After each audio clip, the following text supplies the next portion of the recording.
Things don't happen quickly. Change doesn't happen quickly.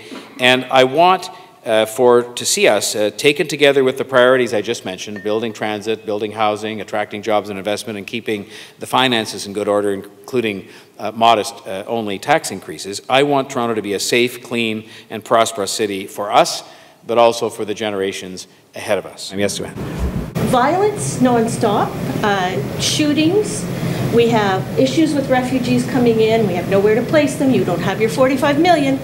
And you're talking that this is your #1 priority? Actually, Sue-Ann, with great respect, I don't think you saw me at any time, and I have not said, and I will ask you not to repeat that I said, because I didn't, that it was my #1 priority. I made it very clear that my #1 priorities included housing, which you've just made reference to, which includes the broad range of housing, including shelters and supportive housing.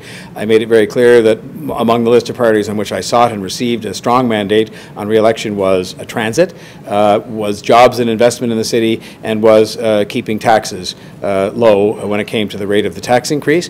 And I don't think there's a soul in the city who would criticize the effort that we're trying to make. I think we're still struggling to achieve results that are, as good as we would like them to be on things like homelessness. But at the end of the day, people can't have it both ways and say on the one hand we're spending way too much on different areas that try to protect the very kind of people that you're talking about, and at the same time be critical of me for addressing other priorities. And I'll say one more thing.